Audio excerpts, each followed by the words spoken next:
Alam mo parang meron ditong, I think, alam mo yung energy niya parang sleeping beauty, no? So wala tayong gender here, pero parang meron ditong nagninilay-nilay, kakaisip sa inyo. At mukhang ito yung klase ng energy na sinusubukan niya ritong intindihin, no? Yung bagay na may kinalaman patungkol sa'yo at sa kanya. Kaya kung sino man siya, na posibleng ganyan talaga yung itsura niya ngayon. Pero I think medyo matagal na itong nangyayari sa kanya. So, alamin natin ano ba nangyayari here. And we have here this Three of Wands energy. So, I do see na parang may posibilidad na may mangyaring pagpaplano patungkol sa inyong sitwasyon or kasali ka rito, involved ka rito sa kung ano man yung gagawin nitong person na to. Pero I think, no, ngayon mukhang posibleng hindi niya pa ito as iniisip talaga. Pero darating sa point na magpaplano siya rito, no, na merong may kinalaman sa'yo. Yan. So, alamin natin, ano ba yun? At sino ba siya?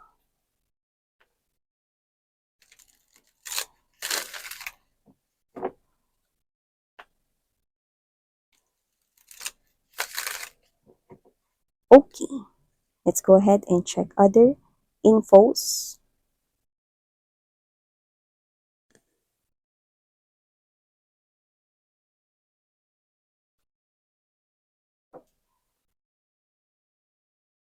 Uy,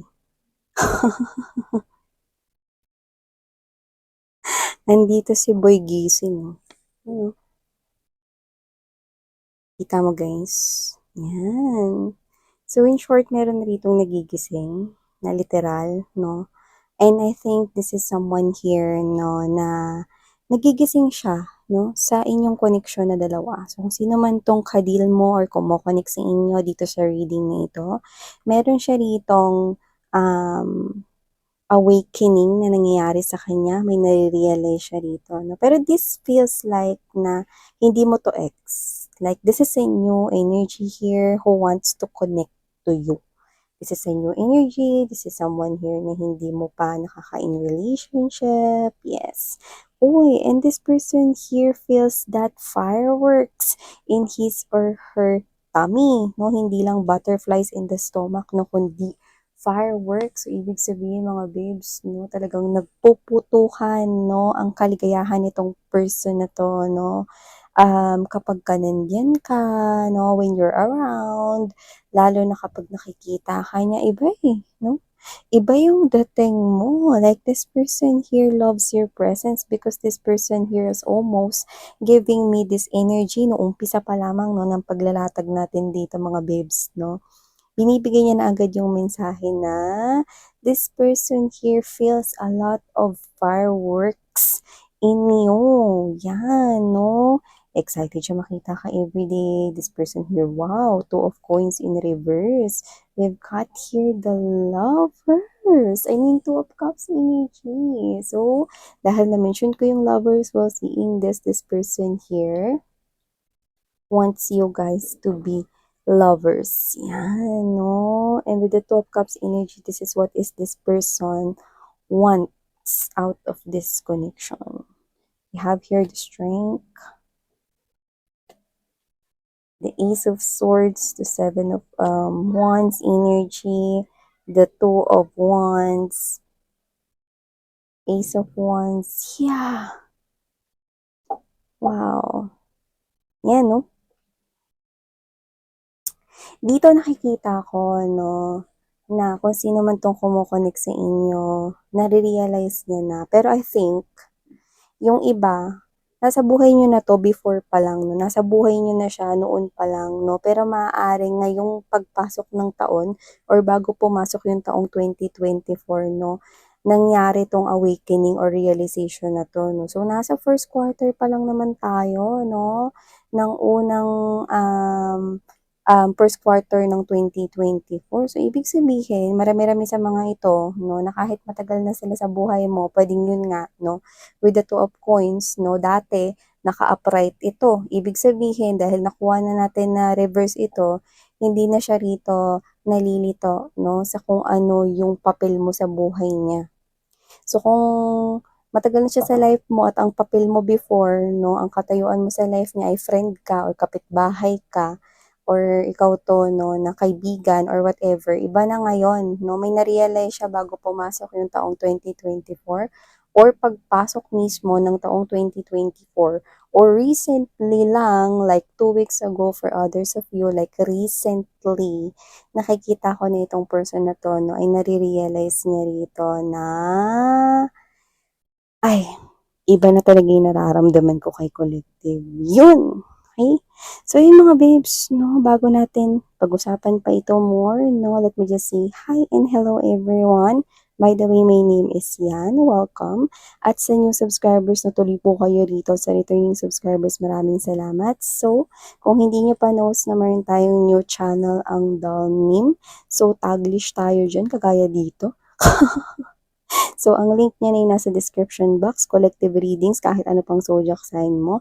And of course, no, I've got this calling, no, na yung all about Taurus ay open for everyone because I've got this message coming from my angels and guides to open that channel for everyone, for any zodiac sign. That is in English language so that we can be able to connect with other people all around the globe, no? Kasi they deserve as well to get messages. Yan, no? So, just take how this resonates here with you guys, no? Pinalitan ko yung channel's name ng Angel Messages, okay? So, yun nga mga babes, no? Pag-usapan na natin to, wala tayong gender tsaka timeless tayo dito. LGBT, syempre, sweethearts, welcome rin kayo. So, nakita ko dito that with this 7 of Pentacles energy and the Hermit right here, pwedeng katrabaho mo siya, kapitbahay, kaibigan, no? Pero hindi pa nagiging kayo. Like, hindi pa talaga nagkaroon ng special na connection. Yung talagang mutual yung feelings, no? Wala pang ganong nangyari sa inyo. Pero this person here has this awakening, no? And I think recently lang ito. So, pwedeng sa pagpasok ng 2024 or bago pumasok yung taong 2024, dito niya na-realize, no? Nagkaroon na rito ng parang energy na nagising siya, yan, no? Sa tunay na connection ninyong dalawa, no? Na ay hindi lang pala friend yung tingin ko kay Collective, ay hindi lang pala kapitbahay ang tingin ko kay Collective, ay hindi lang pala katrabaho ang tingin ko kay Collective. Ang tingin ko pala kay Collective ay yung taong makakasama ko sa tabi ko, yung taong pakakasalan ko, at yung tao na gusto kong magstay sa life ko forever. Yung wala nang alisan. So whatever the case may be, this person here, pwedeng noon pa lang, no, meron na siyang nararamdaman sa inyo, pero pwedeng di lang niya yun nare-realize, or posibleng busy siya sa ibang bagay, kaya hindi niya masyadong napag-focusan kung ano ba klase yung nararamdaman niyang feelings patungkol sa'yo. Pero ito lang, no, taong 2024, akala niya lang, mga babes, no, na parang ito yung klase ng energy na wala lang, pero with the presence here of the strength card here, this is what this person's infinity and beyond plano ng mga anghel ni universe right here, no, na dumating sa buhay mo. So, ibig sabihin, no, pagdating sa kanyang area ng love life, ikaw yung talagang nakatakda para sa kanya. And with this Ace of Swords energy, and there's this 7 of Wands, this person here has this determination na ipupurso ko sa collective kahit anong mangyari. So, nakikita ko siya nagdadasal dito, no, regardless kung sino man ang kanya rito. I mean, kung ano man yung relihiyon niya, ano man dito yung kultura or background niya, no, it doesn't matter. This person here is praying sa kanyang God, no, na i-guide siya rito dahil ipupurso ka niya. Liligawan ka niya, no, ipaparating niya sa'yo yung nararamdaman niya, yung damdamin niya sa'yo, lalapit siya sa'yo, ipapahayag niya rito, i-express niya yung kanya ritong pagmamahal, pagtangi, ipupurso niya tong connection at nanghihingi siya rito ng guidance coming from his or her angel guides, like, sa likod ko lang kayo, sa tabi ko lang kayo, protektahan niyo ako sa laban ko dito sa pagkuha ko ng puso nito ni Collective. So, this person here really wants to pursue this connection here. May nare-realize siya rito na kung ano sa kanya ritong dibdib at hindi niya na ito palalampasin pa. So, hindi ko alam kung ito bang person na to kasi nakita ko dito na parang ito yung klase ng energy na ready na rin mag-settle down sa buhay nila. So, ibig sabihin, parang sila to no na not literally looking or searching for love or partner here for lifetime, pero ito yung klase ng energy na ready na to settle down with someone na parang siya na yung mamahalin ko forever, siya na yung para sa akin forever, and kung sino man yun, tinutukoy niya na yun ay walang iba kundi ikaw. Yan, oh. Ikaw, oo. Ayaw mo, o sige, ako na lang. Intromitida yung reader. So, yun yung mga babes, no? Ikaw yung tinutukoy niya rito. And we have here this Ace of Wands energy, Ace of Cups, and there's this Three of Pentacles. Alam mo kung anong nakikita ko rito? Pag binigyan mo siya ng tsansa na patuloyin sa puso mo, siya na yung, sinasabi niya rito na siya na yung pinaka magiging masayang tao on earth. Yan, no? Ay, ako miss yan. Baka mamaya sa umpisa lang yan. Huwag kang negatron. Kasi sa nakikita ko rito, itong tao na to ay nagtataglay no, ng energy kung saan talagang seryoso siya rito, no, na talagang dadalhin niya itong connection na to hanggang sa dulo, no, ng kanya ritong lifeline. So, ibig sabihin, no, itong person na to, no, iba yung, hindi mo kasi yun nakikita dahil nasa loob ito ng kanyang damdamin at emosyon. Pero kung sisisirin mo, no, yung pinakailalim at mag-i-scuba diving ka sa kanyang emotions and feelings, no, dun mo makikita, no, na talagang malalim, no, yung pagkagising at talagang malakas yung pagka-bang, no. Kaya nga fireworks in his or her heart. So, yan mga babes, no, hindi ako nag-promote ng palabas sa view. Pero para talaga nagkaroon ng fireworks, no, yung mga yung puso niya, no, parang nagpuputukan, no, yung bawat ugat, yung veins dito, no, kapag ka nasa paligid ka niya. Hindi niya maitago yung tuwa. At hindi ko nakikita na aksayahin itong person na to ang chance niya here with you. Nakikita ko rito na mas pagbubutihin niya pa, no, at mas ipapakita niya pa ang kanya ritong pagmamahal para sa iyo at kung gaano siya rito kaseryoso sa kanyang intensyon, no? Kapag kasi sinagot mo na siya, no, hindi mo makikita na magla-lie low or magiging low-key ang kanya ritong energy dahil sinagot mo siya. Like, hindi. Mas hihigitan niya pa yung energy na nililigawan or liligawan ka niya, no? Mas tumataas at umaangat, no? Ayaw mo nun, di ba? Habang lumilipas yung mga araw, mga oras at panahon, kada araw, tinataas niya at inaangat niya rito, no? Nililevel up niya rito yung pagpapahayag ng damdamin niya sa'yo. May sarili siyang paraan, no?